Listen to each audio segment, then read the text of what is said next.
Established in 1998, the Arizona Justice Project was the 5th organization in the United States established to help inmates overturn wrongful convictions. Currently based at the Sandra Day O'Connor College of Law at Arizona State University, the Justice Project now maintains a full-time staff and possesses numerous volunteers from various fields. In its short history, the project has grown considerably into an effective force committed to helping those who have been incorrectly incarcerated. The Justice Project was actually the brainchild of a half-dozen lawyers who might be regarded today, I guess, as the more senior lawyers in an organization called Arizona Attorneys for Criminal Justice. It's a nonprofit organization, statewide criminal defense lawyers. In 1996 and 97, we had debated having an Innocence Project in Arizona, and that lots of questions arose because we didn't have any money, we didn't have any structure, but there had been a number of other exonerations, several here in Arizona, and we thought having a project that could address those questions would be an important thing for anybody in the criminal defense community. The project was first established at Arizona State Law School, and Larry Hammond, one of the founders, or really the primary founder of the Justice Project, felt it was important to get the University of Arizona also involved. One, because many of the cases originated in Pima County or Southern Arizona, but also just because University of Arizona is one of the other, of course, primary law schools in the state. Attorneys, paralegals, investigators, psychiatrists, forensic experts, and law students donate invaluable hours of service in an attempt to overturn wrongful convictions. The dedication of these volunteers has been imperative to the operation and success of the project. I was inspired to start doing this type of work about 3.5 years ago when I was in law school out in California. I worked for the California Innocence Project.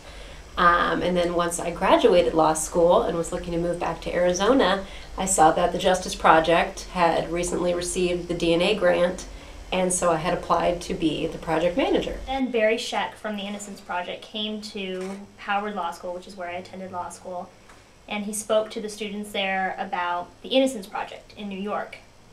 And that was the first time I'd heard of the Innocence Project and all of these individuals being wrongfully convicted in the United States. And I became really interested in the organization. So I started researching, and I found the Arizona Justice Project. I guess I have sort of the overall function of making sure that the goals and the visions of the project are accomplished. So, I have to supervise the budget and any employees that we have, and we've actually grown since I've taken over, so now we have 3 full-time employees under me. My role is to manage the DNA grant that we received from the National Institute of Justice.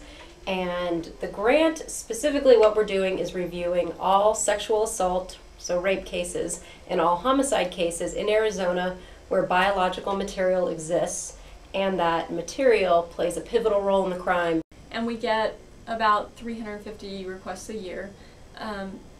And she'll go through and sort of at a surface level first find out if they even qualify. The questionnaire is designed to ask all kinds of questions about their case, what they were convicted of, the basic facts, the evidence against them.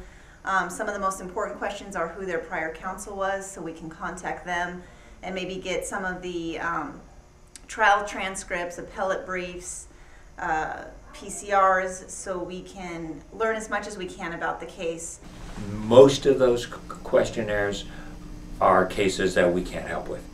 They're either cases in which somebody still has a lawyer, and we have focused almost all of our energy on people who are indigent and who cannot get a lawyer at public expense. It's really tough to decide what's that final factor. Some cases we get and we really want to help them, and we can't, because we're either precluded from raising it in the courts, or there just isn't the biological evidence that we need to test. Like on DNA cases, sometimes we find out that it's been destroyed, or there's none there.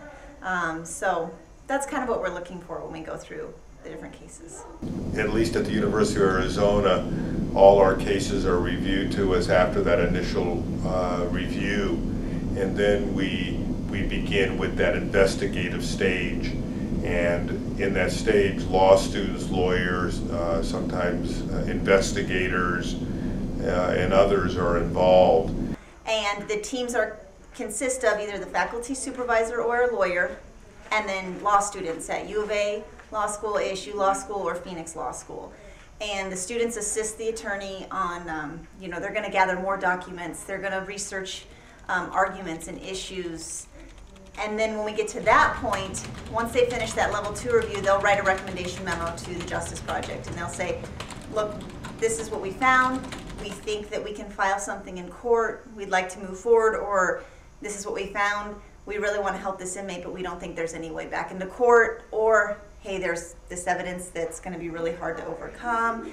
So the level 2 is kind of that really intensive look when we decide, can we move forward with this? And then once we get that recommendation memo, if they say we can't do anything, obviously we close the case, we explain to the inmate what we've done and why really as much as we want to help, we can't. And there are lots of hurdles that hold us back. You've mentioned a couple of them. Money is a huge problem for us. The amount of good we can do, unfortunately, is tethered pretty directly to the resources we have. We have been and still are largely dependent on volunteers, and we will always be. I mean, that's the way a project like ours ought to work. The legal hurdles are, I think, procedures that get put in place or have been put in place in the past to prevent inmates from continually raising new claims in the courtroom. And the courts are not hospitable to the idea that a conviction, once final, should be reopened. So overcoming the resistance in the criminal justice system is, I think, our second biggest hurdle. The Justice Fellows Project is an outreach project to the community to expand the base of people who are involved in our efforts.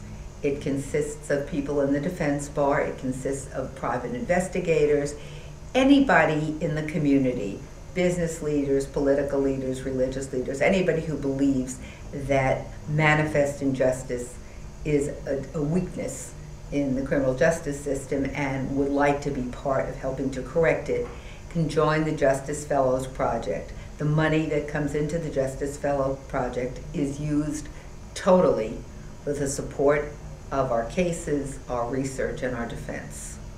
Day to day, I think I'm really lucky in that I love everyone I work with. Katie, Carrie, Larry, everyone is such a joy to work with. I think the more we meet other exonerees from other states, it's always touching. Everyone's story is unique and is inspiring, and I know every time we come across more exonerees and hear them, it inspires us to come to work the next day and put a little more effort into it because we know that there may be more in Arizona. We've evaluated over 3,000 cases. We have about 60 cases somewhere in the pipeline. So we've come a long way.